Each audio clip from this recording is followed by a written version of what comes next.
Shandi Sinnamon is our guest tonight. Shandi, you can find out information about her on shandi.org, Shandi, shandi.org. How's your website going? Well, it needs to be updated, but it's fine. You know, I've got Todd fans and just fans from my rock and roll days and my movie soundtrack days, and you know, it's good. It's nice to have a little site. Yeah, you've got a lot of stories on there. Got all your albums on there. It's very well put together. Lots of good information on there. We have, speaking of websites, we got a website, trconnection.com, a lot of people go to, and we had a contest on there. And we had 4 people who tied who guessed the song that I was going to play first, which was Love My Life, of course. Excellent. And that is Dave K., Dustin29, Michael McLaughlin, and Big Runt Fan. Yeah. So I'm going to let you pick a number 1 through 4, and that is going to determine our winner. Oh, my goodness. Well, I'm going to pick 3. That is Michael McLaughlin. You are the winner of a Got Todd sweatshirt, compliments of trbazaar.com. Congratulations. Yeah, congratulations. There we go. Nice job.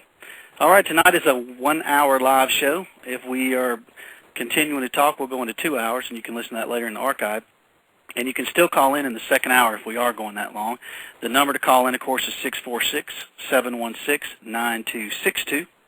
So call in if you want to talk to Shandi and ask some questions sometime during the show today. One of the announcements I definitely want to talk about is Todd's West Coast tour. There's only a few shows left. They have a shirt out now, too. If you haven't seen that, it's pretty sharp. It's got one of his guitars on there. It says something like, My Music, My Way. Very nice-looking shirt. And tonight, they are playing in Portland, Oregon. So we're all jealous. If you're sitting here listening, you were probably wishing you were there like we do. And I know, but I saw the show last night. That's right. Eugene, Oregon last night. How was that? Oh, just wonderful. Just wonderful. You know, he just sings beautiful. He did great songs. He just plays guitar, and Jesse and Chasm and Prairie. It was fantastic. That's a great group they got He for the looks show. fantastic, too. He slimmed down. He just looks great.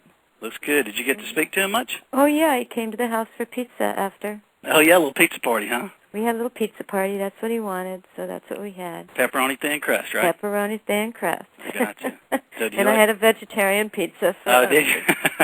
Are you a vegetarian? No, not really, but I kind of tend to be. Okay. You know, yeah. If you look in a cow's eyes, you kind of don't want to eat it. I gotcha. Well, vegetarian pizza is definitely more healthy than pepperoni pizza. Yeah. No question about that. So tell us a little bit more about the show. Did you stay backstage? Did you get out in front and party with the fans? Oh, no, I partied with the fans, and I sang on Hawking.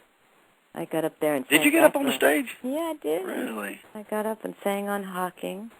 Excellent. And, you know, the Wow Hall is just a great club. It's an all-ages club, so there were some young people in there getting an education as well as your, you know, your regular fans. Right. Pretty good crowd then last night. Very good crowd. I'd say 200-300 people. For Eugene, it was a high-priced ticket, too. So, you know, I felt very good about it. So I'm going to take a guess here because he went to Eugene. Probably it's kind of a, you know, a unique place to go, I guess, for a rock show. That's probably because of you, and I know Michelle has family there. It's maybe from there. Is that why he picked that, or just he just likes it? I think that Eugene is. I think he's being based out of Portland right now. So he played Bellingham, you know, and it's another venue, and he filled it. So, you know, I'm really glad he came here. Absolutely. You know, people were driving up to Portland the last time to see Liars, but I think he has enough audience here and Portland. How far is Portland from Eugene? 2 hours. 2 hours, okay. So have you seen, somebody posted today on the TR Connection forum a article from the Eugene Weekly that had an interview with Todd. It was short, but it was nice. Did you see that by chance? Yeah, I did. Yeah, he's talking about his new album, so he's going to... Stadium Rock. Yeah. Yeah. He's going to go lock himself in a room, I think, and knock that out. Well, he told me he can basically record in any room in his house. Yes, you got the studio and... So he's set. And Stadium Rock, you know, you couldn't find a better guitarist. So I'm very curious what he's going to do. Yeah, you know, it'll be different. You know, I love his soul singing. You know. Yes. But I love his rock singing, too. I mean, who am I? Who am I to really say what's the best part of Todd? Well, it's hard to figure out what's best. I like it all, and I've even, you know, been listening a little bit to the musical. That was before my time, I guess, for lack of a better term, and I'm wanting to talk to you a little bit about that tonight. And I've seen a little bit of it on some old DVDs that TV show, and I've listened to Up Against It, and of course a lot of it is on Second Wind. So I definitely want to get into that with you tonight some. But I want to mention as well that Crystal Bay, Nevada, 9/21. Todd's going to be playing there, and then the last show is 9/22 in West Hollywood, California. Ooh. So then Where's he playing there? In West Hollywood? I'm not sure. I'll have to look that Blues, up. Oh, it is. Yes, yeah. House of Blues. That's House of Blues. Yeah. Right there on the boulevard. I did several House of Blues. That's the general admission gigs, which some people like that, some people like reserved. I guess it depends on your preference. Well, I saw people kind of complaining last night there was no seats. But, you know, who wants to sit down through a rock concert anyway? So everybody was dancing and having a ball. Well, I always get the complaints. Some of the ones I've been to, people are complaining because nobody will stand up or the place won't let you stand up. So. Oh, yeah, this is the opposite. No. Well, that's a everybody was standing and dancing and having a ball. Yeah. That's great. That's the way they ought to be. Very good. Okay, also a couple things we got here. ToddData.com. We had Bill Bricker on one of our first shows, and he's got a project to put a big ad, a one-page ad in Rolling Stone for their 40th anniversary, talking about Todd's 40th anniversary. It's a tribute ad. And I checked it out today. He's up to 350 fans that have donated, but that's still not enough. We need more. So if you're still thinking about that, go to ToddData.com. It's TODDATA.com, and throw money. Okay, well, I'll do that too. Oh, check it out. Yeah, it's a really, really interesting project. He's done it twice already. Did I think it was 20 and 30 year. And what happens is the people who contribute, their name goes in there, so it's in the ad, kind of behind Excellent. A drawing. It's really neat, very nice concept. And this will be the first time, if he's able to do it, to do a full page ad. Excellent. So hopefully that'll get some new Todd fans. Next show we got is next week. We're going to do it on Tuesday, not Wednesday, 9/25 at 7 o'clock Central, 8 o'clock Eastern, and we're going to have Mike Keneally, who is a big Todd fan. I've got a cover song from him that he did, a Todd song, Viking. And he is, of course, a guitarist with Frank Zappa, has his own work. You can see it at Keneally.com. And Laura, RAI-I on TR Connection is her code name. She's from the UK. She set that up, so we appreciate that. Excellent. Be sure to check it out if you want to talk to him. I definitely could use some help. Have some musicians call in and talk to him. That'd be great. Also, we have a MySpace page. If you haven't seen it, myspace.com/Rundgren Radio. And Laura put that together for me as well. So that was nice of her. We keep that updated. You can check it out and find a lot of friends that we have that are connected in the Todd's network. You got Tony Levin on there, of course, has a page, a bunch of people, which, speaking of Cruiser Mel, who's a caller here and a big Todd fan, she wanted me to ask you, she's not going to make it tonight, if you have a MySpace page. No, I don't. You do not? No. Well, we need to get you one. I guess, that's the thing to do, but I haven't done it. It's a lot of networking there, and musicians are all over it, and it's kind of fun because you can find out, I'm sure a lot of them don't actually run it themselves, but it's a, easy way to promote. They'll put their music up there. Some of them you can download it. I did songplanet.com. I get a lot of action from Song Planet. Okay. Yeah, songplanet.com, I saw that. Yeah. It was, similar bio that you had on your site. Yeah, it's very much like MySpace. Song Planet, okay. Yeah, so but it's not so much, teenage kids and stuff. Well, that's everybody's perception. There is a lot of that on there, but you can approve who your friends are and who you communicate with on there, because there's a lot of problem, let's say, people that come on and want to be on your list of friends that really have different objectives. I kind of just stay out of it. I got you. I got my list of friends. I got you. Well, if you're promoted, well, you don't have to worry about it. We're trying to get the word out, so we do whatever we can. We need to get the word out about Todd because yes. I think he's an unsung hero. Absolutely. Very good. If you want to listen to the archive shows, we've had, of course, Bill Bricker I mentioned. We had Michelle Rundgren for a 2-hour show, which was really nice, and we had Alec Razor last week, who is a young musician. I hope, Shandi, if you get a chance, you might listen to that show. I did listen to that. Did you? What'd you think? Yes, I thought he's wonderful. Isn't he good? Yes, he's wonderful. He's got, which, I'm sure we'll get into later. I definitely want to talk to you about your situation early on, but it just seems like it's so hard there's so many people trying to get into that business to get promotion, and his only method right now is MySpace, so maybe he can check out the Song Planet in some other ways. Maybe you can give him some tips and advice at some point. Yeah, absolutely. Yeah, I mean, spread it out there. Yes. I mean, to me, it seems like, you know, you don't need an A&R man anymore. You don't need the man at all. You can do it look at Annie DeFranco. I mean, she's just a perfect example. She did it without anybody. Without anybody. Yeah, and you know, you just get exposure on YouTube. Make a video of himself singing on YouTube. That's a good idea. YouTube's a good one. Do some tours, of course. That's always a great way to do it. Yes. And I know Todd's mentioned it before. It's pretty much where the money is now, because there's so many ways now to get music online, etc. That really I think a lot of the musicians, if they're going to make money and survive in this business, they're going to have to tour. You're going to have to tour. Yeah, because everybody, until they come up with a way to stop people from stealing the DVD music, or CD music, I guess touring is it. And touring is a rough road. I mean, I miss it. But in reality, you're like 2-3 hours on stage, you're being glorified, and then you go home to a room you've never been to before. You have to leave the light on so you can find the bathroom, and you tend to eat a little junky, and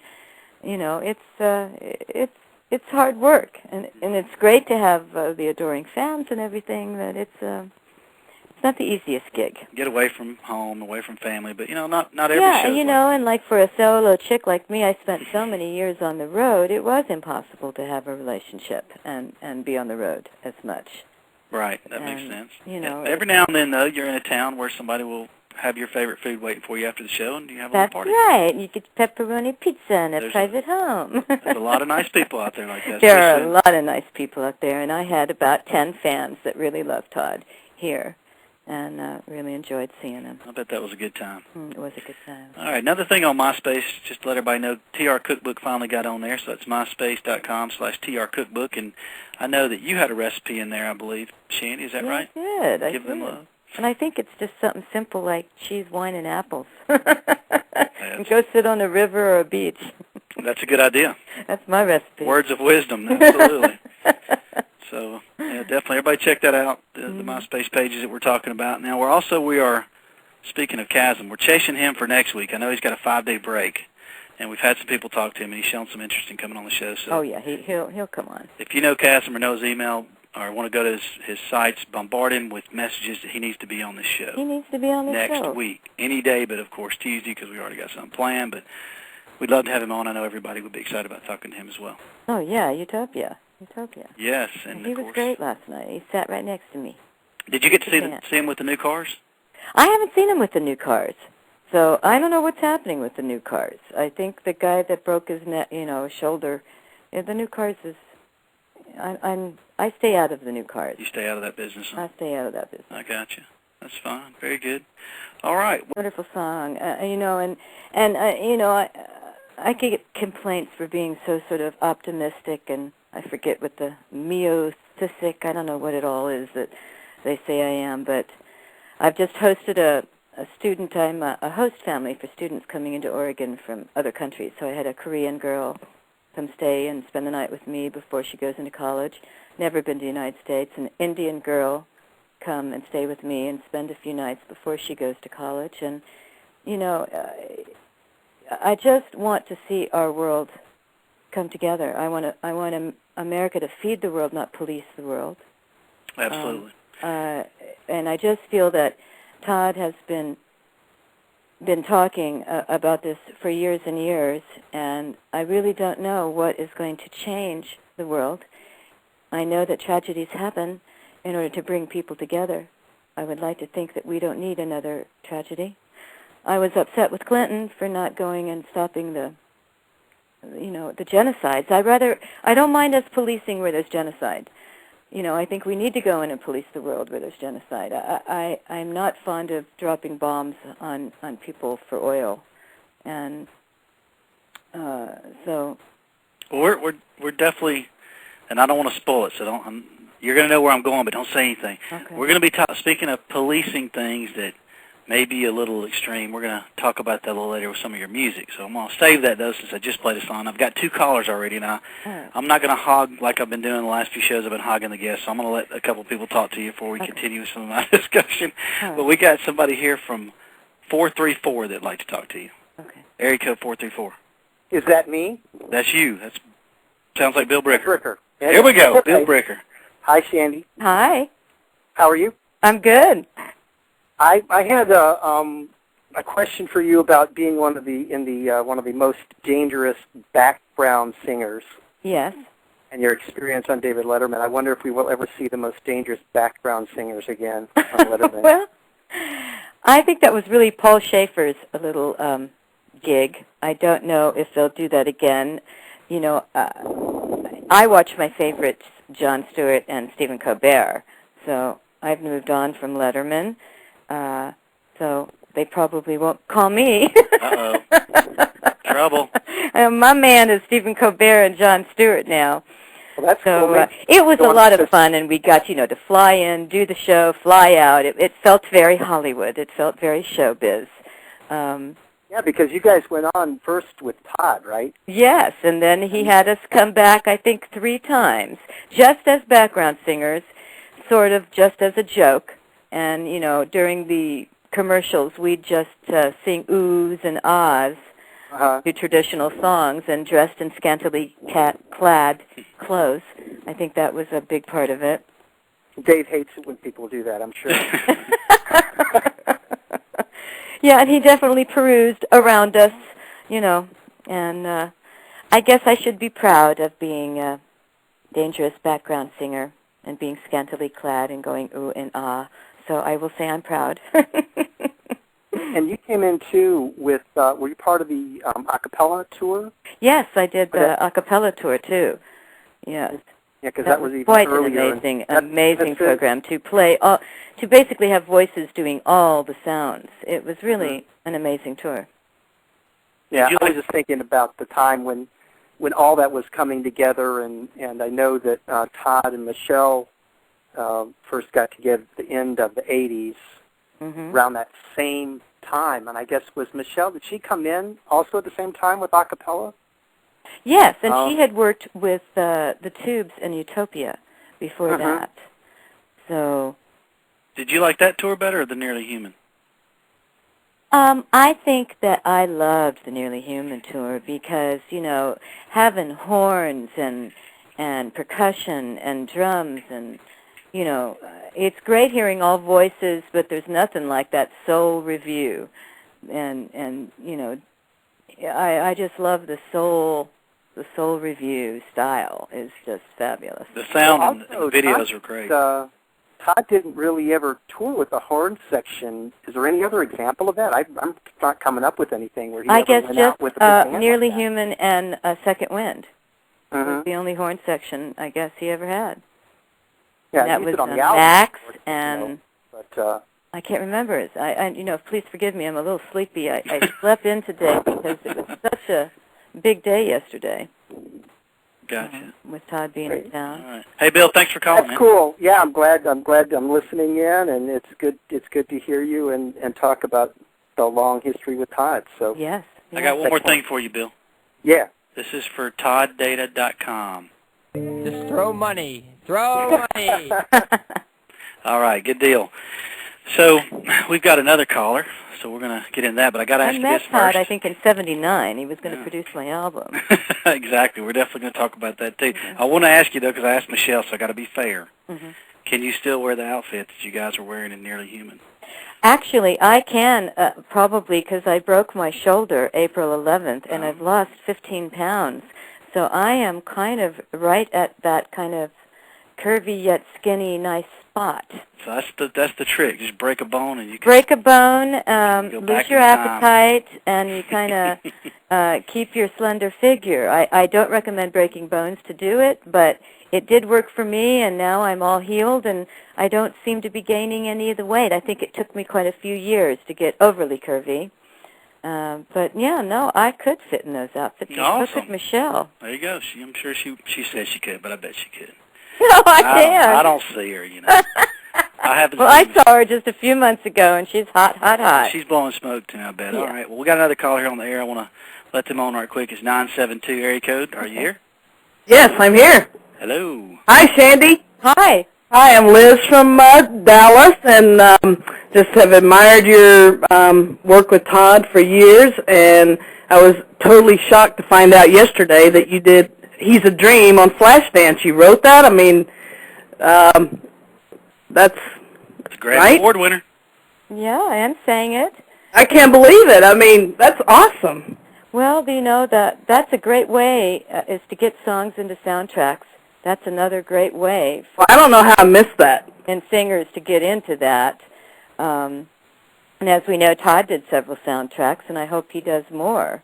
And you've done other ones, too, like The Karate Kid. Yeah, I had a little song in The Karate Kid. Have you actually watched the movie a couple times, or to hear it, see it? Well, I was sort of, one of it's called So Far Away, one of my songs from The Heavenly Kid, and at that stage, yeah, they brought writers into the theater, and they would show you the movie, and then they would play the dummy tracks that they recorded the movie to, and then they'd actually ask you to pick a scene and write a song for it.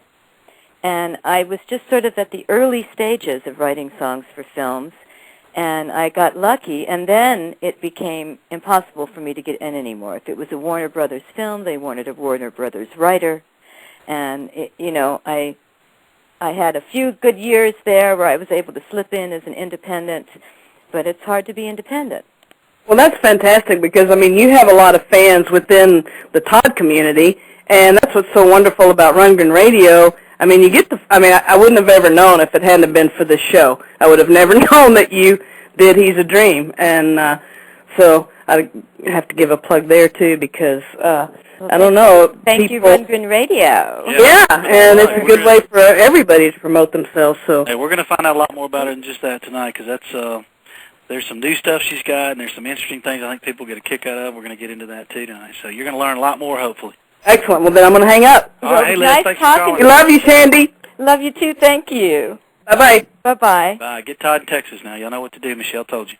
All right, here we go. So I'll tell you what, since we talked about your music, why don't we just keep going that route, and we're going to come back. I definitely want to talk to you about touring, of course, and recording with Todd, but I was looking and trying to, find a song that would be something I thought that Todd fans would enjoy and really, kind of see somewhat of a connection. And your music, your last album, what would you classify that as if you had to say it would go into a jukebox? Well, I think it's a singer-songwriter album because it's not one brand of music, and I got a lot of complaints about that. It's like, I've got a pop song and then a folk song and then a jazz song, but I'm a songwriter, and I don't have to write in just one vein. Right. And I kind of got back to my roots of just wanting to write songs from my heart when I left Los Angeles, and this album is very much that. There's songs in there like Dynamic Entry about 2 houses in my neighborhood that were raided by the cops at 4 a.m. with guns and hoods, and they're pretty rough cops in this area. And another song, I moved from Los Angeles to get away from murders, and a couple doors down from me was a May murder-suicide.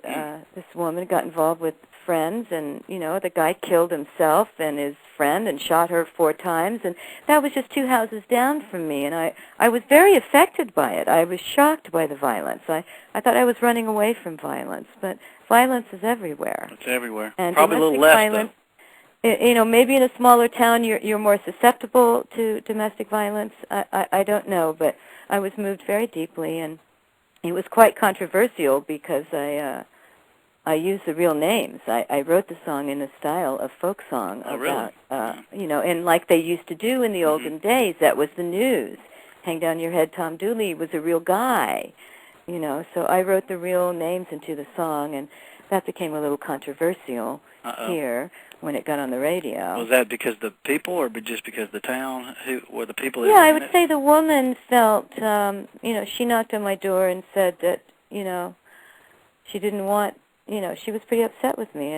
And I said, well, it was a domestic violence issue, and I wrote it in the style of truth, and she kind of denied that it was domestic violence. And I'm like, are you kidding? There's 2 people dead, and you have 4 shots in you. Yeah, well, it always wasn't me.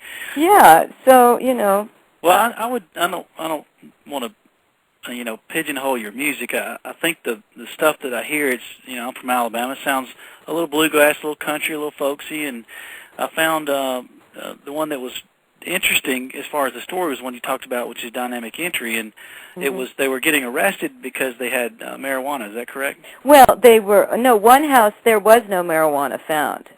That was the other house there. So yeah, dynamic entry. Yeah. But that's why they broke in the house, right? Oh, that's why they were going there to bust marijuana, and which is illegal. You can get a legal card here for marijuana. Oh, is that right? So there's just, the meth problem all over the world is so much greater than the marijuana problem. Right. That it upset me, and I know one of the women who was 65, and they threw her in the paddy wagon, and another woman when she asked for cover, they literally put a pillowcase on her head, and she was handcuffed, naked in the bed with a pillowcase on her head. Because they suspected that she had marijuana in her house. Yeah, they were raiding her house, and anybody that's in there when they're raiding, they're handcuffed and roughly treated. And no, in this house, that young lady, there wasn't even any marijuana on the property. Wow. So that was how close to you again? A block. A block over, huh? Yeah. Wow. Okay, well, I got that song. If you don't mind, I'd like to play it. Okay. So everybody can hear some of your new stuff. It's certainly not a folk song. It's more in the rock vein. Yeah, this one's yeah, exactly. It was a little, like you said, you had a lot of different sounds on there, but some of them, like the name of the album, the song, the first song that plays on your website, yes, sounds a little bit like that. Nothing R&B. Nothing wrong with that. Yeah. Exactly, it's all good. But this one, I thought, it's a good story. It's a true story. Exactly, and I like the sound, and I want to play that, and then we're going to come back and we'll talk about some touring and recording with Todd again, if that's all right. Okay, that's okay. Here we go. They stopped the SWAT team here. Actually. They stopped it? They stopped the SWAT team here. The SWAT team is not in action for marijuana busts anymore. It was pretty much outraged. People were outraged here about it. I bet. That's a wild story. Probably happens all the time, though. It probably does. Just not in all the small towns necessarily, just every now and then. So that's great. You obviously have a very beautiful voice. I enjoyed that a lot. I've been listening to it a few times. I like it. That's from Unpacking, of course, and it's about, 3 years old now you came out with that? Yeah, I guess so. Now I'm going to do a new CD. Okay. When's that coming out? I'm going to, I became a slug queen here, which is sort of a joke. It's a joke about pageantry in general. But they've been doing it for 25 years. We've had a silly pageant and a great parade. And I sort of wanted to do something different, so I went as, it's a slug queen, so you have to come up with a kooky name, so I came up with King Frank Slug Sinatra. And I did Frank Sinatra songs, like I did at Slime Way, and that's why the lady is a slug, and just kind of. And she's so popular that I've decided to do a CD of Frank Sinatra songs as a drag king, called King Frank, King P-H-R-A-N-K. Gotcha. And it's going to be disco swing. Excellent. All the great Frank songs like Strangers in the Night. And I just, I just want a disco. I want a disco. I got you. It sounds like a lot of fun.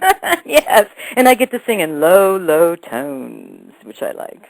Yeah, friends in low places. Yes. I got you. Well, we had another email question. Actually, Wendy was wanting to know. She's also on TR Connection. She's also from Texas. She's wanting to know about live performances. So I'm hoping maybe if you're coming out with a new album, CD, whatever we call them nowadays, that you might be doing some shows. Do you think you might?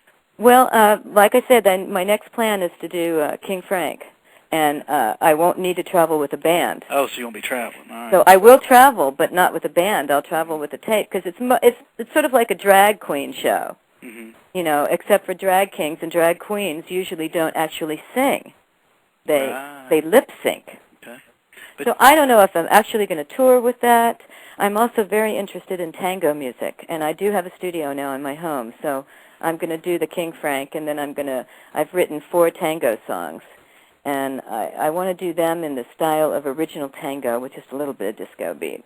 Right. So I noticed, I know you do a lot of live performances in your town, but you don't think you're going to go out? Well, I'm not touring at the moment. Okay. Right. It costs money to tour. Right. It's also the only way to make money, but it costs money to tour, and I can't tour with the whole band now or anything, so... Right. Look at Todd now. He's just this 4 fellas. You want to see Shandi, you're going to have to go to Eugene, Oregon. Well, no, I'll get it out there. If I decide to do a tour, I'll get it out there. We'll get I want to tour with Todd again. We'll get people to sneak in and put you on YouTube. Oh yeah. We'll come in there with bootleg cameras and stuff. Oh yes. No, I'm gonna photograph Frank. You got to. We got to do that. No. I'm going to go to YouTube with Frank and see what happens. That's where I went, to YouTube. I found all these drag kings, and none of them actually sing. Excellent. So you want to tour with Todd again, huh? I do want to tour with Todd. Did you talk to him about that last night? Well, no. You know, he knows we want to go. He knows we want to go. If he's doing Stadium Rock, though, you know. Yeah, those bands didn't have chick singers, you know. Mm-hmm. He could do Stadium Rock and then do a repeat performance of Nearly Human for us. Well, I would love that. Wouldn't oh, my God. Yeah. That was great music. That would be fun. We got another caller. Let's take that right quick. Okay. That's all right. From 262. Mm-hmm. Hi, Doug and Shandi. Hello. Hi. It's Kathy Lee B calling. Doug, you rock. Thank you. Shandi, you still rock. Oh, thank you. I have like a 3-part question for you. Are you still making scones? No. What are scones? What are scones? Scones are a British biscuit. And I wondered if you still fit in that gold dress after making and eating all those scones. Well, I didn't for a while, but since I broke my shoulder, I've actually down to 115 pounds, so I'd probably fit in that gold dress, but I don't think I have that gold dress. Oh, you should get that on eBay or something. Great like on that. eBay, yeah. You know that you can get scones at Starbucks, by the way. Yes, you can. Where you can also get Todd's upcoming release. Oh, good. It's going to be in Starbucks. He's doing that's his label now, his Starbucks Records. Oh, fabulous. But there was good enough for Paul McCartney? It's good enough. Well, yeah, I guess he blazed the trail maybe for the major artists, if you will. But I guess, I'll have to go to a Starbucks and pick up a scone and a half-cap decaf thing and a Todd Rundgren album. But the gold dress would be cool. But I'm guessing if you're doing a King Frank thing, you've got to be pretty slender to fit in a suit. Yes, no, I'm wearing men's suits. Yeah, well, drag men's king. Suits. And then the typical drag king thing is you got to take something off at the end. Throw something to the gentlemen, or is it the ladies? I don't know. Yeah, it's for both. Well, I wish you much luck with that, and it's neat to hear you on Doug's radio show. Yes, I'm very pleased and happy to be here. Hey, thanks for calling in. Yep, bye-bye. Bye-bye. I don't know that Eugene, Oregon's ready for a strip show from a drag king. I don't know. Yeah, they are. Are they? They are. Eugene's a progressive. I'm not doing a strip show. It's going to be just slightly burlesque. Just slightly burlesque, okay. Slightly burlesque, a.k.a. any other drag show. Gotcha. All right, I am dying to talk to you about, because I haven't got to do it yet. I've been going all over the place, but I really want to hear some stories about some of the touring you did with Todd and also some of the recording. I'm very curious about the live recordings where the group had to stay silent. What was the purpose in that? How did it change the way you did things? Why did you do it? You know, some things like that. Well, Nearly Human was mostly recorded live, too. So, you know, he started recording live. I mean, he can do anything. He can record everything himself and just overdub, or he can go in live, you know, and do it with one vocal and one guitar pass. And I think, you know, we had played live so many times. Of course, this was all new material on Second Wind. So we rehearsed for 2 weeks. And he had played basically all the instruments in the exact arrangements he wanted via synthesizer. So we learned exactly what he wanted us to do. And then we went into the Palace of Fine Arts and worked as though we were in a recording studio. But we did have the live audience. And, you know, he sort of had his baton, and he would direct us and direct the audience as to when they could applaud or not applaud. And, you know, it was very brave. And I think we performed we rehearsed 2 weeks, we performed 5 nights, and he took the best cuts that were all live. And, you know, not every artist can go in there and work live and sing it once and play it once. And that shows what a true artist he is. Right. And he doesn't require overdubbing. But he also doesn't require other musicians. He can totally overdub if he wants. So what was it like working with him? Was he he's a gentleman through and through, and he does want what he wants, You know, you don't say, hey, can I try this? You just don't, because his arrangements and his harmonies are very specific, and they're very specific to his style. Mm-hmm. And if he wants you to ad-lib, he'll say, okay, ad-lib here. But otherwise, you know, you're singing as writ, and they're beautiful and they're unique, and he has his own sound. It's distinct immediately. You know it's him. Right. Now Michelle told me that he was very good too about picking up if you ever, you know, early on, even at the end of the show, he would know if you made one little mistake singing. He would catch it and say something about it, and probably just for fun, but he would catch it. And it was amazing. He catches it. I held out a note too long once, and you know, I was the only one, and he definitely said, "What is it, the Shandi show?" You know. No. He hears everything. He knoweth everything. We'd go bowling in the halls. That was kind of fun. Yeah. We'd take over a hotel and put bowling pins down at the end of the hall and bowl. Yeah. I remember that. And did y'all get in trouble? No, we didn't get in trouble. I think by the time I was with that band, you know, we were past the really wrecking the hotel room stage. Yeah. You know. No burning of furniture and throwing no chick burning out of the furniture, chairs. no. But you know, we definitely, you know, I definitely experienced the life between touring with Hoyt Axton and Todd Rundgren and Johnny Holiday. I experienced what it was really like to really be on the road with a bunch of guys. Right. So how was Todd different from those guys? Or was he? Well, he wasn't. No. Johnny Holiday. No. Todd is a gentleman. He's a total gentleman, and so is Hoyt, and so is Johnny Holiday. Mm-hmm. You know. So the wildest we're going to get from you is that y'all bowled in the hallways. That's it. I know that's you know, the children listen to this radio station, don't they? No, we have a mature audience. We have a mature audience only. Tell us something you know, good. there was some partying. Did you go streaking? No, I didn't personally go streaking. Okay. But I remember once buying a mouse and calling him Johnny Jingo and carrying a mouse on the road. A pet mouse. A pet mouse, and I let him go somewhere in Philadelphia in a park. Yeah. And, I need to put my thinking cap on now to remember exciting moments. I mean, going to Japan was certainly very, very exciting. And Japanese fans are exceptional. And, so, I mean, I got to tour, getting paid to tour and see Japan and stuff. It was fantastic. I bet that was great. Yeah, good times. Yes, good times. Did you have any situations on stage that were embarrassing or funny that you can remember? Situations on stage. I remember once doing a concert, and I was wearing a really short dress, and instead of being on the back on a riser, we were right in the front, and there was a little boy who kind of got down to where he could really see up our dresses.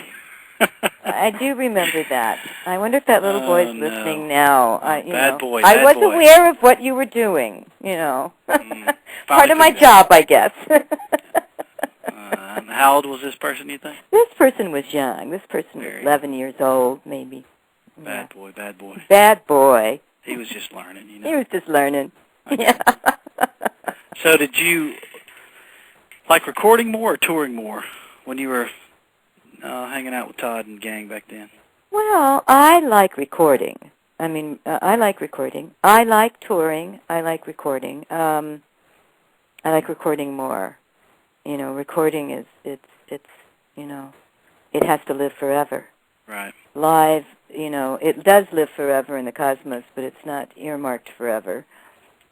And but live, you're getting the interaction of the audience, and I think that's why Todd did Nearly Human and Second Wind with a live audience. Why not have an audience there? Why have the sterile, cold environment where you're introducing your new work? Why not have the audience there to hear your new work while you're making it? Right. So it was quite brilliant. Do you know anybody else who's ever done such a thing? No, I don't. I don't know that I've heard that either. No, and the Palace of Fine Arts, too, first class all the way. That's first class, huh? first class. All right. Somebody wanted me to ask you about the All Patsy All the Time. Oh, yes. Well, I ended up moving to Eugene thinking I was going to crawl in a hole and just get old and die. But I ended up getting to play Patsy Cline at the Holt Center, which is an equity house here in Eugene. And it was totally designed for a diva. I got to sing 30 fabulous songs, from rock songs to Stupid Cupid, you know. She was a 50s rocker. She was country, but she was a 50s rocker, and they were pushing her towards pop, and she didn't want to go.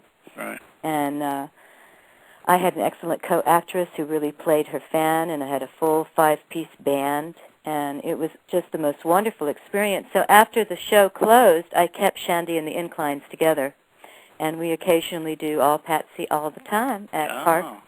And I can sing that stuff to the day I die, and what I love about it is there's old ladies and little young children, everybody's dancing. What song of hers do you like singing the most?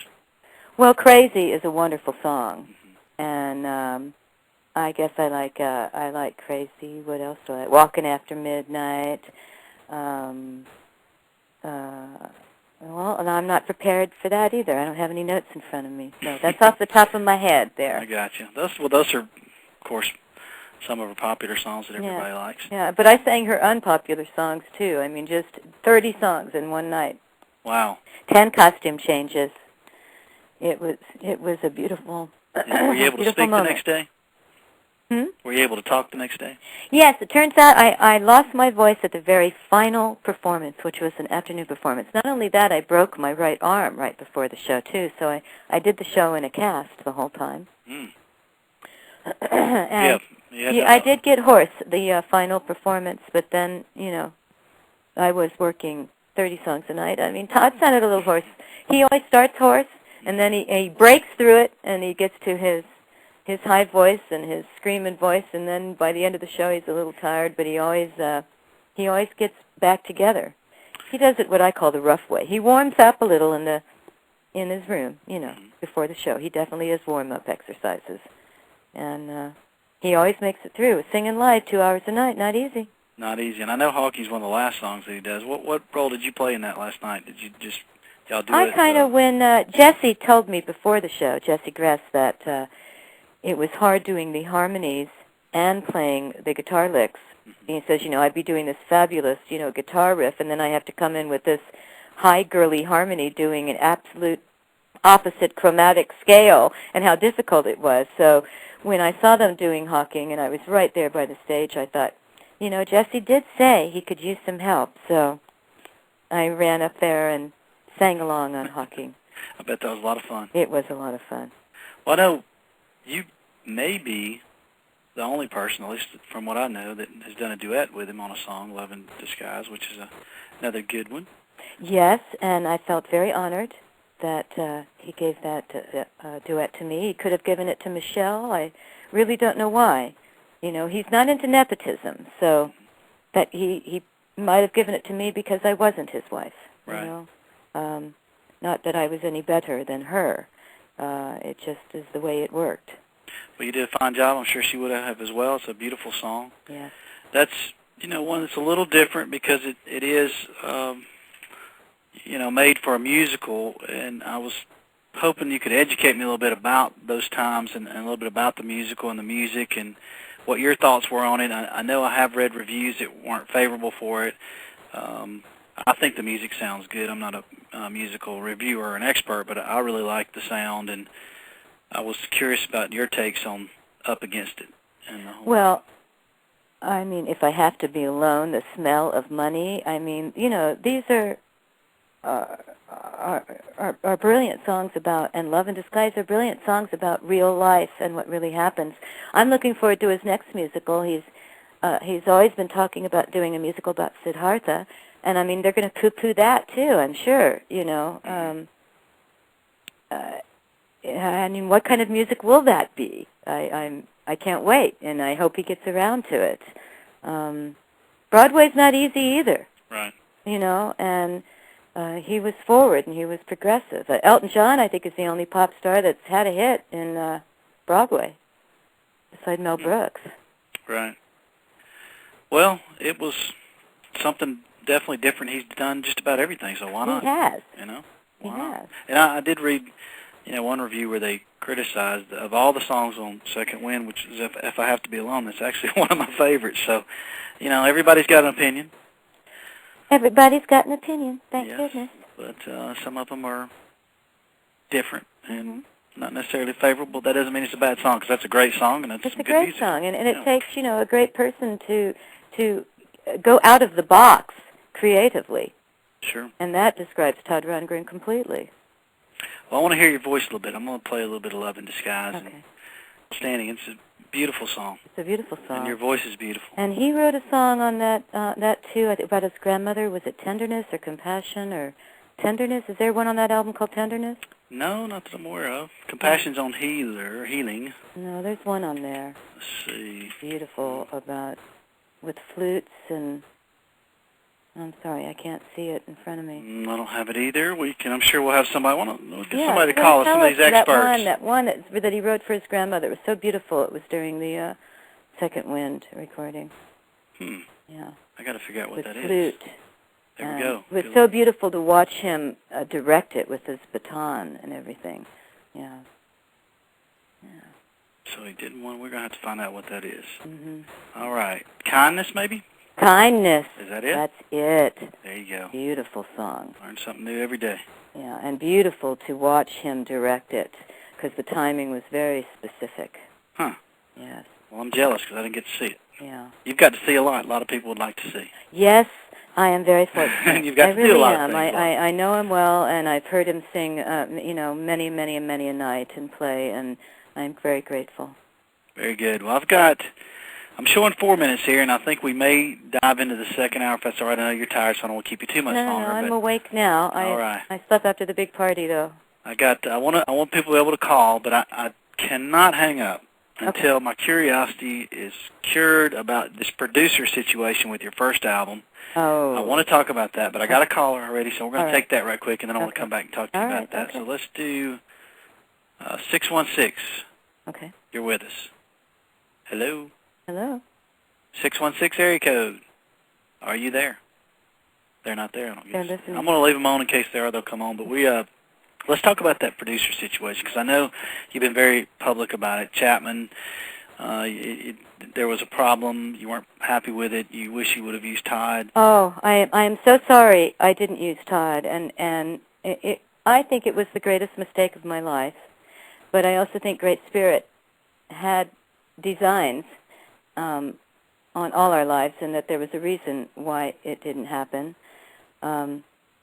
Reason for everything. What was the problem with that? I don't know. I'm not familiar with the album. What is it about it you don't like, or that Todd would have done different that you think would have made it better? Todd had been producing Blondie and XTC, and Mike Chapman had been producing Blondie, and Todd had been producing rock bands, and Mike Chapman sort of pressured me, saying he really knew how to handle the female.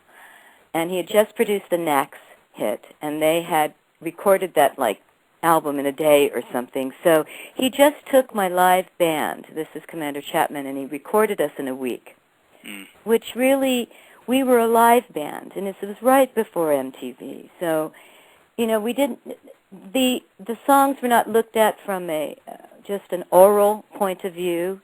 He sabotaged my band by stealing the drummer away from me immediately, and he spent the whole time on tequila and cocaine, and I was so naive, I could see him drinking the tequila, and I thought, how does someone drink that much? And then I kind of learned that even though I looked like a hard rock chick, I really was serious about my work and never a drug addict. You can't do cocaine and sing. You can't drink alcohol and be sloppy and, make a good show. Right. That's my opinion. So I'm fairly straight-laced, even though I lived a total rock and roll life. And so Chapman disappointed me in that way. And his assistant at the time died of a heroin overdose. And it was just, he was an egomaniac, and I got swept in to his ego and promises. And I think that Todd would have treated it more as music, and ego was not as involved. He would have been more sober, and more sensitive. Just more professional, yeah. And more professional, quite possibly. And so, I mean, that album to me, it's like they took this raw energy, and I was offered record deals from a lot of labels, and I chose poorly and was advised poorly. But I'm not regretful for how my life has turned out either. And I still ended up friends with Todd, and life's not over. Tour with him, right? Maybe exactly. we will work together. Absolutely. You know, I've been to the property in Hawaii, and I plan on going back. And I said, I'll sing for nothing on anything. There you go. Well, Shandi, we've got 30 seconds, and we're going to go off of live. So I want to tell everybody you can still call in at 646-716-9262 and talk to Shandi if you'd like. We still have 616, that area code guy's back, so we're going to talk to that person. But we've got about 20 seconds live, and I want to keep talking to you about this because I believe that there's probably a dime a dozen how many stories you've got of these people, these musicians, and a guy like Alec, you know, may be a victim of this at some point for all we know, that are young and impressionable, and they fall into the wrong hands in the music business, and it can destroy their careers. Yes. It's a good message for you to get out that they need to be careful. You need to be careful. You know, go with the heart people. Go with the heart people. Don't go with the razzle-dazzle. Go with the heart people, not the razzle-dazzle Hollywood. Yes. Especially if they're drinking and doing drugs all the time instead of I mean, you know, yes. And people can hide that from you, too. Sure. I mean, these meth addicts, you don't even smell it. Mm-hmm. They can do it in the next room, and you don't even know it. Well, what do you think? Did he have an impact on Blondie, some of these others' careers? Did they move on? Or well, they were famous before he got a hold of me. Mm. It was me and a few other people that nosedived with him. Several other people were victims too, huh? Yes, they were nosedived. And my first album, which was on Electro Asylum, was a disaster too, because I ended up working with a producer who wanted to produce Cher, you know, and wanted me to be another Cher. I was a singer and songwriter. So you, as a young artist out there, you know, stay true to yourself. Write what you know. Write what you feel. Don't edit yourself. Don't edit everything the minute it comes out. Let it come out, and use your editing machine later, your mental editing machine later. And as far as working with producers and advisors, go for the heart. Absolutely. Well, Shandi, I won't be the first and I won't be the last, but I want to thank you for not going the career path of being a Cher imitator. Yes, thank you. No, but she might imitate Frank if she ever gets a look at him. Yeah, would not be surprised at that one at all. I would not be surprised at that one at all. Well, that's good advice for some of the younger musicians, and I think a lot of them will probably eventually listen to this show if they're not listening live, you know, because MySpace does have a lot of young people, and there's a lot of people trying to get into this business, and, you know, it's got to be hard. I can really appreciate it. What do you think about the opportunities like American Idol presented? Are you pro that, or do you think that's bad for the business? Well, I can't say that I'm against it. I mean, it's America's Idol. You know, I mean, the reality is, even people that get on that show that aren't chosen as the number one still have careers after having done the show. So it is an avenue. And now, of course, whoever wins, there's a contract already provided. Right. You know, it's not like they get to negotiate. So you're really better off being the second runner-up. Right, that's what I've heard. Because you've got the freedom to make any deal you want. Mm-hmm. Do you watch the show? No, I don't watch the show. I'm sort of a movies and HBO person, and Comedy Central and PBS. That's about, I don't watch network TV. Give me some of your HBO shows. You like Big Love? I love Big Love. The Flying Conchords, to me, is the best music, That's funny, the best audio, visual, multimedia. I'm sure I didn't ask Todd if he was a fan. Was he ever like those guys? Were you ever like those guys? Was it ever like that? Oh yes, come on. So he worked for Apple. He was the first to do multimedia. Yeah. What about Spinal Tap? Do you like it? Oh, love Spinal Tap. My favorite movie, and it really is like that. I've got a clip. I'll have to play that in the show. It really is like that. Isn't it? It really. I believe that. I mean, it's so they're just so dead on to me. I mean, I'm sure it's exaggerated, but it's just so funny. I love it when in Spinal Tap, when the girlfriend comes in and almost breaks the band up. I bet that happens 100 times over. It does happen. And even in the Flight of the Conchords, they have a whole joke about that you can't have a girlfriend in the band and everything. And, exactly. They'll break it up. And when you watch actually, I liked the Western on HBO, too. Deadwood? It was like it was like a modern Shakespeare, the way they spoke. It wasn't Shakespeare. It was their own style. HBO's the only one. Did you see the special with the veterans from the war? Yes. Showing all the, they have some really powerful shows. They're not edited by the government or by money. No. I love Big Love. I always, though, when they start talking to Margene, I want to start singing Marlene, but I changed it to Margene. And my wife's always looking at me going, well, quit singing. I can't sing. She said, quit singing. I think Big Love is really trying to prepare people for the future. It could be. They're definitely trying to send a message. They've admitted it. And, Yes, they are sending a message. Yeah. That guy Jeffers is in prison, and being that Mormon guy for wedding 14-year-olds and forcing them to have sex. And that's a crime. But the idea that you can love more than one person and work together is kind of beautiful. We got family values. Well, the thing is on that, that's what I like about HBO. They've got both sides. They've got the compound where you have these people that are like this guy that's been arrested, and then you've got the family that, I guess for lack of a better term, is normal. They're in the suburbs and he didn't marry 14-year-olds and that type of thing, and they're trying to live, a good life. And so, they have both factions, and the show, whether you agree with polygamy or not, is beside the point. There's mystery. There's all kind of different things that make you think about it. It's just there's great characters, and all their shows. Well, it shows you that it can work, though.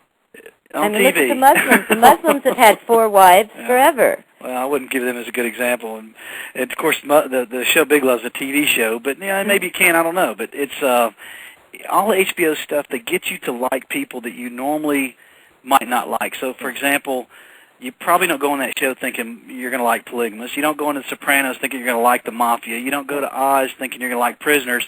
But you end up taking sides with some of these people. And I thought that was the genius of The Sopranos. They would get you to like the characters, and then all of a sudden they would do something so bad you would go back to reality and go, these are not good people. These are not good people. It was really fascinating. They used Deep Dish's version of He's a Dream in The Sopranos. Oh, is that right? Yes. That song has got some play, I'm going to tell you. That song has got some play. It's weird. And it was the only song of all my demos that I really liked how it came out. Yeah, I'll tell you. It's very hard to be happy with your work. Is it? Yeah. You're very critical of yourself sometimes? Yes, I think everyone is. Yeah, I'm sure. I'll tell you a funny story. Somebody sent me an email, and they said, have you seen this Shandi video? So I said, no, I went and checked it out. It was on YouTube, and it was Shandi, He's a Dream, and it's actually from the movie. It's Jennifer Biel doing the dance, and they thought that was you.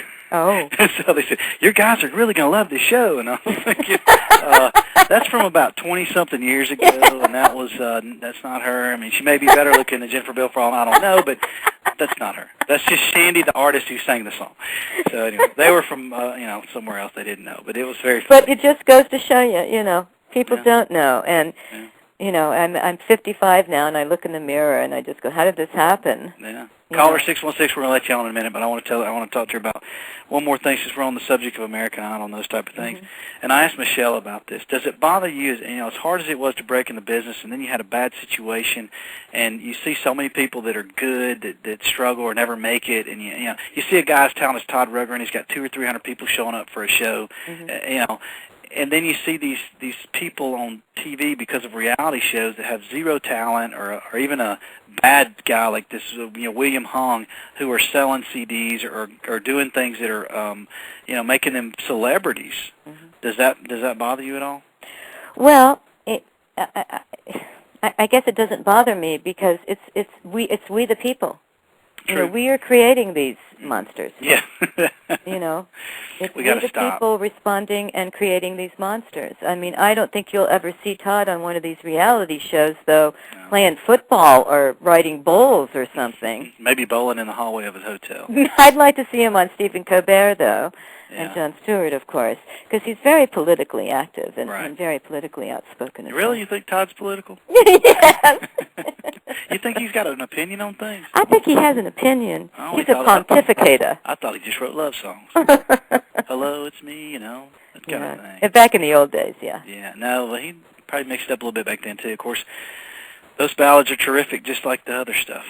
Everything's good. Everything's good. Everything is good. All right, let's take this call. This person's been hanging on long enough. We're going to do them right and see if they're on this time. 616, you with us this time? Doug. Hello. Can you hear me? I can. Okay. Hey, it's Dustin, 29. Hello, Dustin. Hey, I somehow got disconnected last time. It's all right. I originally called to tell you guys about Kindness, the song Kindness, but you guys figured it out on your own. And then you kind of stole my question for Shandi. Shandi, how are you? I'm okay. Great.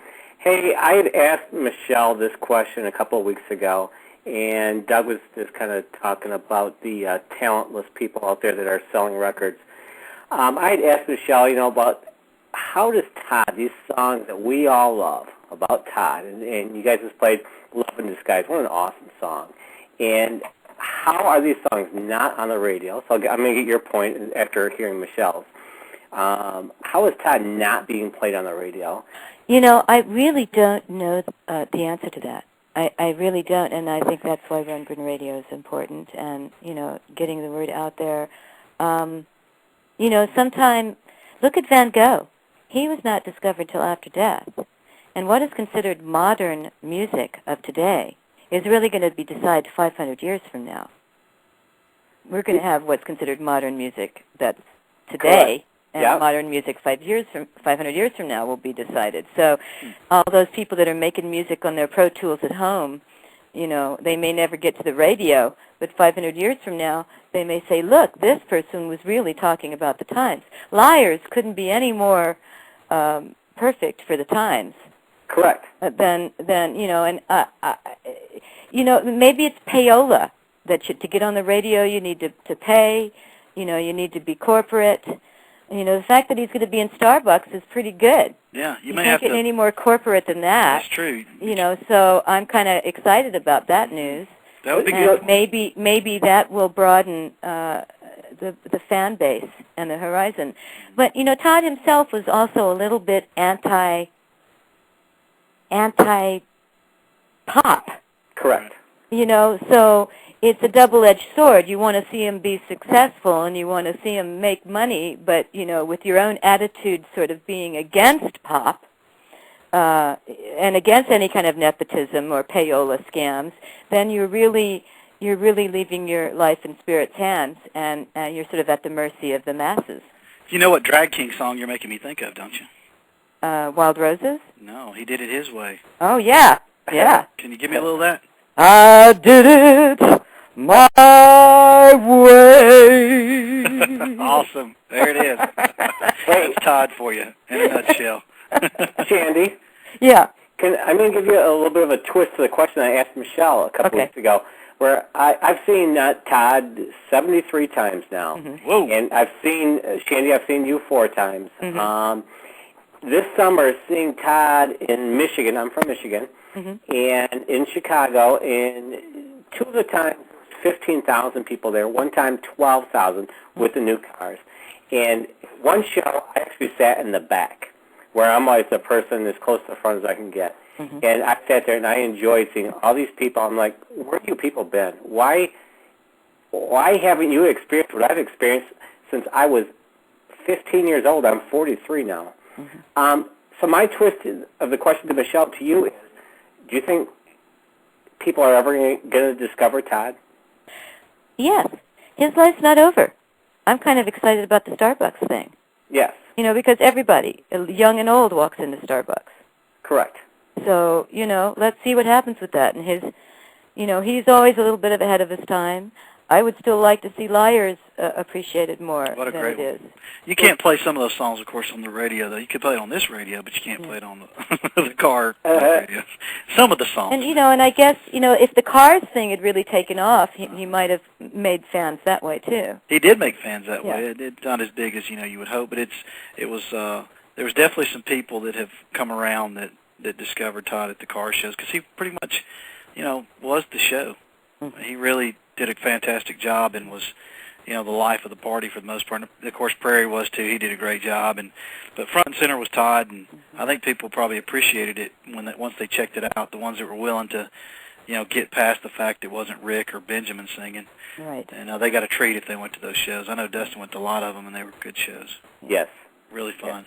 I know Dustin's dying to ask you, so I'm going to beat him to it because he may have forgot, but he is just dying to know how Two Little Hitlers got onto Nearly Human CD. That was Todd's choice. I mean, he loves Elvis. And, I never asked him. I just, he loves Elvis. He rarely does. I mean, Elvis and Marvin Gaye, who else has he ever done? True. He had a reason. I don't know what it is. I'll have to ask him. There you go. You can find out for us and come back and talk to us again. Oh, yeah. That would be great. I think I'm going to guess, and you might know. We're talking about Todd not being discovered by as many people. I mean, obviously he's not a complete unknown or anything.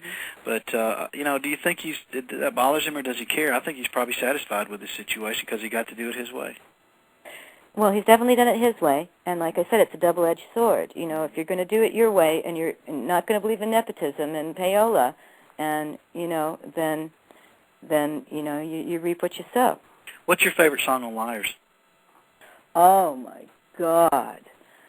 Oh, I just love every song. I wish I had it in front of me. It's in the car right now. It's so unique too. It's such a unique CD. And I love Soul Brother. No, I love it. Just right off the top. Now, I don't know if people are insulted by that. No. I don't know, but I mean, wave your hands, grab your crotch and wave your hands, make your mom and daddy proud. That's a silly one, but just the whole political liars, the whole everything about it, and that he did it all on computer and. Right. Now you saw Soul Brother last night. What I like about it live is, they have to use guitar for it. And I think it's a great sound. Mm-hmm. It's really neat. It's different from the CD. Both versions are fantastic, but the live version brings a different twist to it, and it really sounds good. It's fun. Well, it's like you almost imagine you're hearing the keyboards, but it's really just guitar. Yeah, it's just guitar. And I don't know how many pedals they're pushing up there to get that sound, but that's great. That's what was fun about a cappella too, was getting to be a guitar part or a synthesizer part. What song did you like on that CD? What was your favorite on that? Oh, a cappella. That's a tough call. That's a tough call. It's been a while. But I always remember, doing, Can We Still Be Friends and the Marvin Gaye. But no, Marvin Gaye was Nearly Human. Mm-hmm. Yeah. So Which I guess one are you talking about? Can We Still Be Friends, yeah. Yeah, Can We Still Be Friends was actually from Hermit, I believe. Am I right, Dustin? Yes. Yes. The Marvin Gaye, he would go from an a cappella. He'd go from Blue Orpheus into Brother.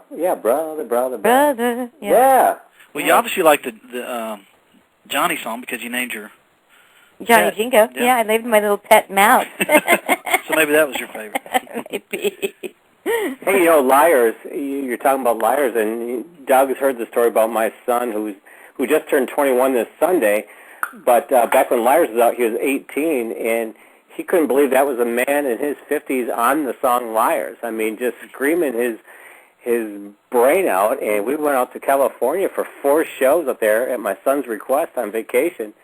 And just to see him, my son's amazed. Here's this man in his 50s doing that song Liars and just rocking out. Oh, yeah. So he was amazed by that. My son's Well, we just need more of people like your son then. There you go. To pick up on him. Yeah. I mean, I invited a teenager. She goes, I've never heard of him. Why would I be interested? And I'm like, well, how about getting an education? Right. Exactly. Yeah. Exactly. Getting an education in rock and roll. So, Shandi, did you get to see the Liars tour? Yes, I did. I saw it in Portland. Excellent. Mm-hmm. That was Dustin. You saw it 4 times? You said. I saw it 4 times in California, and then I saw it also. We saw it a total of 8 times between Ohio, Michigan, Illinois, and then 4 times in California. Well, and he loves you fans that show up everywhere. You really are. You're deadheads. What do we call you? You're not deadheads. Godheads. Hot as God. Yeah, there you go. No. Hot as Godheads.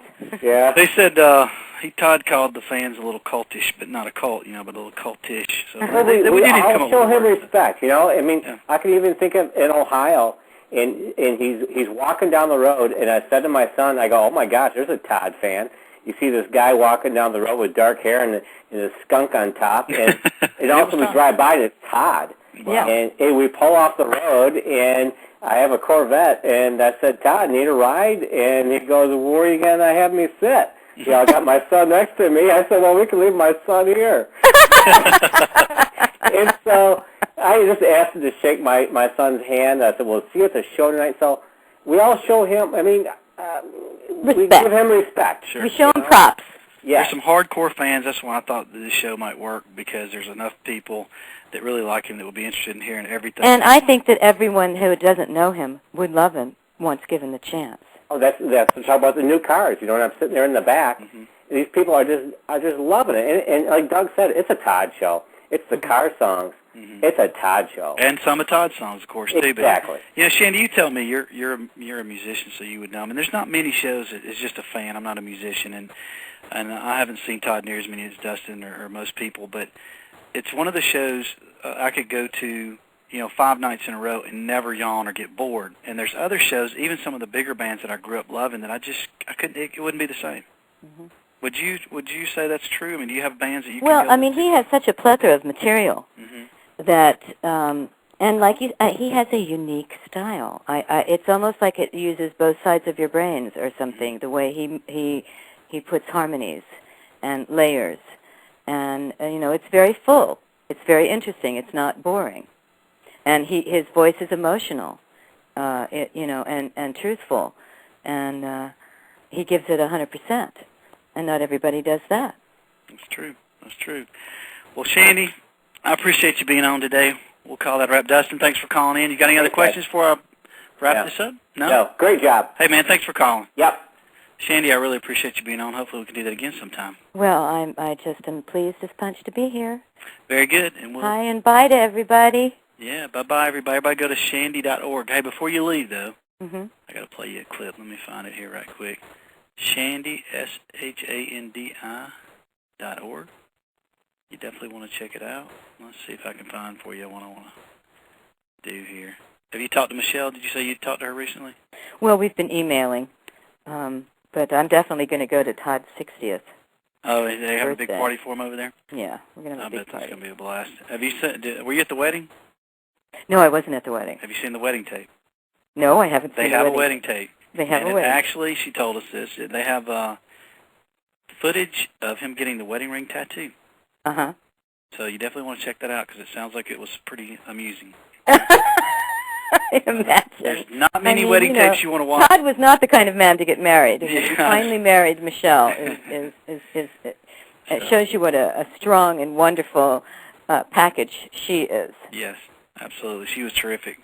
As were you. So I'm going to finish with this here. Check this out, and then I'll hopefully talk to you again in the future. Okay, and I should just hang up?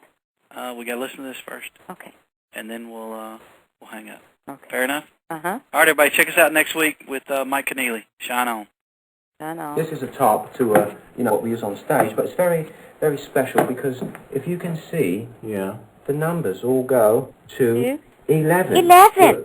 Right across the board. Right across 11, the board. 11, and most 11, and amps go up to 10. Exactly. Does that mean this it's goes to louder? 11. Is it any louder? Well, it's one louder. It's 11. One louder, isn't it? You see, most blokes are going to be playing at 10. You're on 10 here, all the way up, all the way up, all the way up. Way up You're on to 10 11. on the guitar. Where can you go from there? Where? I don't know. Nowhere, exactly.